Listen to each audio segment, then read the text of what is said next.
Hello, my name is Doris and I am Little Bird Products. What I wanted to do today was give a little recap of what I finished this week and then talk just a little bit about what I'm planning on doing next week. And then I also wanted to interject just a little bit of what I'm doing with my AI research. I know that a lot of you, or several of you at least, are not as interested in AI as I am, but I do have a specific purpose for that. And it's not to fool you with anything, because if you've seen any of my AI shorts, you will know that I'm not attempting to fool you with anything. I'm just attempting to interject a little fun into your day with a few of my shorts. And I am going to continue to do those, but I also want to share with you what my mission is in doing that research. What I did get finished this week, and I'm very happy with, is I did what I called a collage chenille kimono jacket. And if you see that beautiful chenille that I wanted to keep, but I had to meld in or patchwork in some other pieces to have enough to do my kimono jacket. And I'll show you a picture of that here. And I'll show you a few more pictures in the end shots of why I called that a collage. And you'll see that there's a lot of different pieces that I melded in, and I think it came out just to be a beautiful little kimono jacket. And I did put a little lower price on it because it's not a big piece of chenille. The back that's the showpiece, but it just turned out really nice. See, I won't use the word cute. I'm trying to restrain myself from using the word cute. I do have a larger vocabulary and I can come up with some other words, but it was cute, stinking cute. And then I also finished a French fold shrug that I made reversible, and I'll show a few shots of the bias binding and the way that I did that, and I'll put that in line here so you can see it. And I'll do a little voiceover if I have to. It was kind of difficult for me to record that while I was trying to sew it, because I only have two hands and I really need four sometimes. So the way I did it is I put bias binding all the way around it and even up the underarms where I sewed them so that you can reverse it. It made it just slightly smaller in the sleeves, but it still fits me. And it turned out really nice. I like it. I love the colors of it. And you'll notice that I have used almost all of that thrifted bedspread. And actually, I think it was a brand new bedspread. I did wash it because I like it after the bedspreads have been washed several times because it softens them up.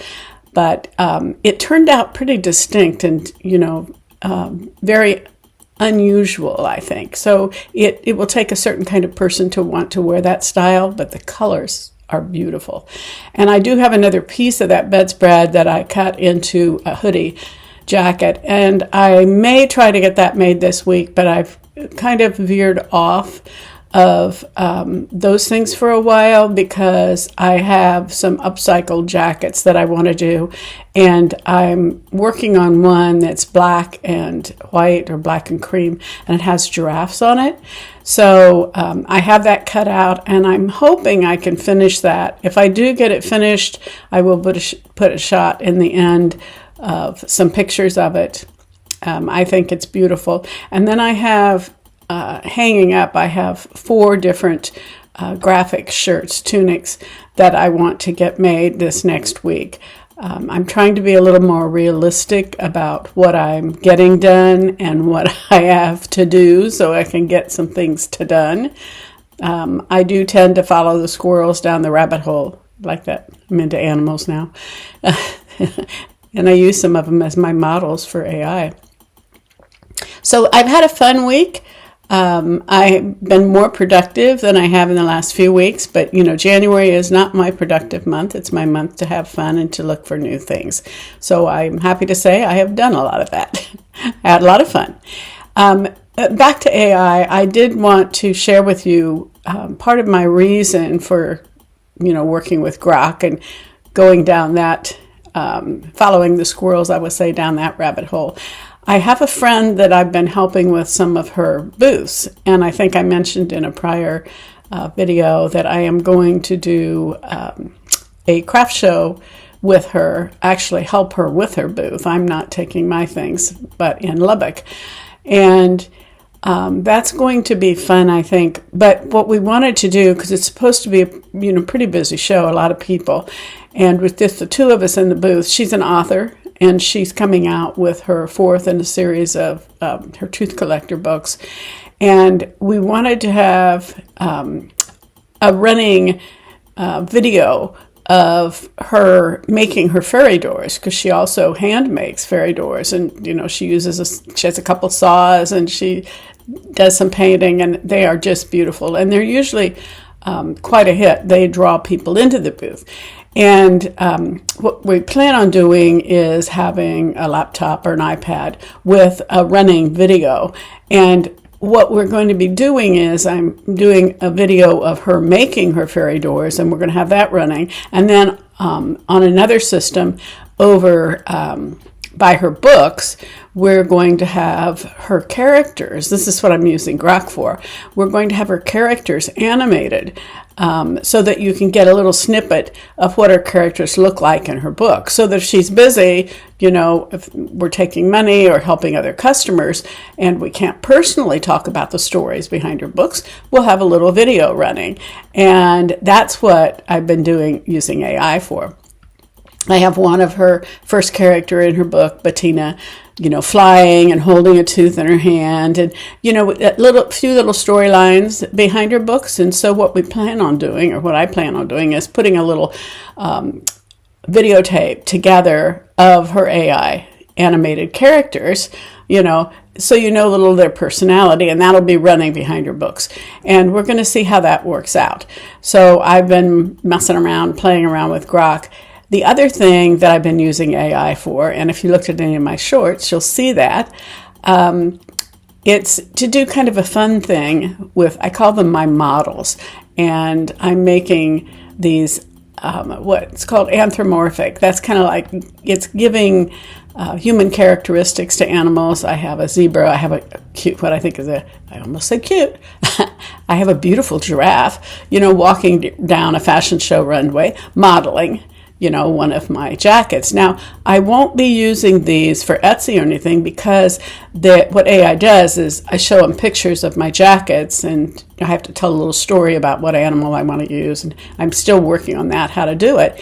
And they're walking down a runway. Now, AI will take a little bit of artistic freedom with my jackets that they're modeling. And so they're not exactly true to what the jacket is. Looks sort of like, but it's cute and it's fun. So I've been doing those as shorts because with my YouTube, there's a certain group of people who like to just watch things fast and get a feel for it. And so I've been trying to do a new short for every one of the new products that I have and make them kind of fun and cute. And I'm just going to do a short.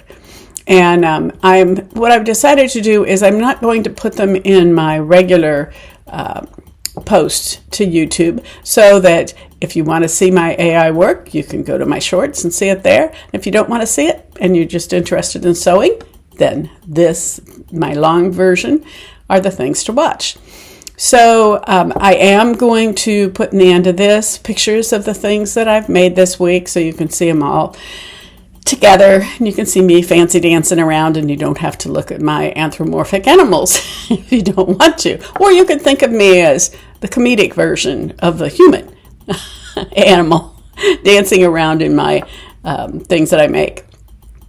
And as far as tutorials go, I thought what I would do this next week as I'm making my tunics is I'll do a tutorial on one of those for how I make my tunics, a lot of them, because I have another idea in mind where I like this one I made for myself. And I'll stand up and then maybe you can see this a little better. See, it's asymmetric on the side, and I have a big pocket, and I love this one. And it's cold here today. We're going to go into our freeze again, so I'm wearing something with sleeves. You'd be happy I covered my arms. So I like this shirt so well, and I like the way it fits. And even my daughter, who is pretty, I want to put it, conservative in her dress. She liked this. So I'm going to be making more of my tunic tops in the asymmetric style and put pockets in them and those kind of things. So I have 3 or 4 of them to make. I'm going to practice on the first 2, and then when I get it down pat, then I'll do a tutorial on how I make them, because I think it's a very attractive style, and I think you might enjoy that. If there's any other tutorial that you'd like to have me do, I might do a few screenshots of the giraffe jacket that I do, because that's a relatively standard upcycle that I do for my jackets, and I like the way they fit. They're pretty much what I like to say, size agnostic. So that means, they're size inclusive, and it's a particular style that lends itself to that. So this week, it's either the tunics win or the jackets win. So you'll see as the week goes on. When we get to Wednesday and I show you my midweek check-in, you'll know how far I'm getting. Like I said, I'm trying to be a little more realistic about what I can get done and what I can make. And I have a couple more things to help my friend out for her show in Lubbock, because I do the embroidery for her book pocket pillows, and I put her characters on them and a little saying. So I have 3 or 4 of those that I need to get made for her to update her stock. And then we're also planning a show that she's doing in Fargo. So if you happen to be in the Fargo area, I'll give you more information on that as we solidify our plans. And I'm excited about that. That's in July. So I'll be helping her get some things ready for that. And also, that's supposed to be a show that it's their street fair in July, and it's supposed to have 100,000 people come. So that's quite a big show. It is outdoors. She does have a tent and everything. So that's going to be fun, I think. I've never done a show quite that big. She's done a few of them because she does some major dental shows, and I've accompanied her on a couple of those. I think of myself as her booth candy, attract people to the booth. So we'll see. Maybe she won't want me to go with her after I do the Lubbock show with her. Oh, well, we'll find out. Anyway, thanks for joining me. If you're new here, welcome. Please subscribe. I'm still trying to get to my goal of 1,000 subs, and I just know that my anthropomorphic animals in my shorts are the ones that are going to get me those extra 50 subs that I need. And if you're back, thank you for coming back, and watch till the end. And please leave comments. I love comments. I love hearing from you and knowing what's important to you and what you enjoy seeing on my channel. Thank you. I thought I would take you along with me just a little bit this morning as I am putting bias binding on my French fold shrug. So I kind of wanted to show you what that looks like and what I use to do it, because I've started putting bias binding all the way around the sides of the French fold shrug. I just think it gives it a more finished look. And also, the reason I'm doing it with this one is because I like both the back side and the front side of it, so I want to make it reversible. And it's a really nice quilted French fold shrug.